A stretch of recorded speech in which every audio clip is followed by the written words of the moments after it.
Do you actually think this sort of demonstration is going to advance any sort of deeper understanding Of course not. Right. Of course not. But these aren't the people that are out there doing the peaceful protests. These aren't the people that are trying to send a message that we want answers and that Freddie Gray's death can't be in vain. Like, now the attention has switched focus, and it's unfortunate because that community still deserves answers on Freddie Gray. There's still an issue here. You like the mayor, right? You like the Baltimore mayor, Vanessa. Would you take some sort of explanation from her? I feel like in the things that I've seen her say, I do like her. I think she's a very competent woman, but I also think that she said herself that she's waiting for the answers. No one has them yet, and I think that is where some of this anger comes from. Lonnie, I just don't see where this stops. To me, every answer is met with more questions and more aggression.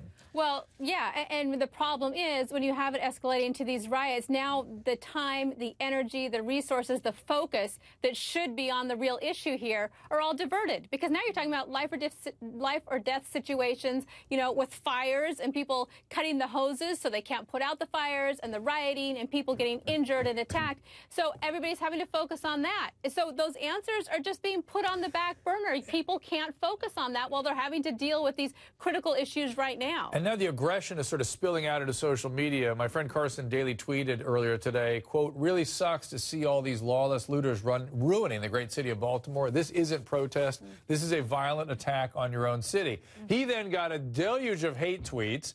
Now, someone tweeted to him, "You deleted that tweet quickly, I see," which he had done. He pulled down that tweet because of the aggression that he got. He then responded, quote, "Not worth all the hate. The whole thing is sad to watch, all of it. I hope no more people get hurt. That's all." Judy, people are not listening to each other. They're just expressing aggression and hatred.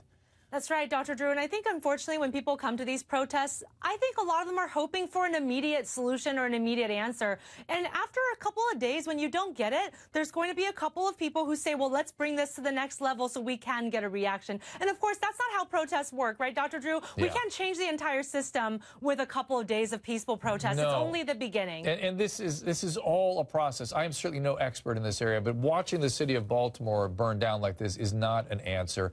People, as Carson Daly said, they are attacking their own community.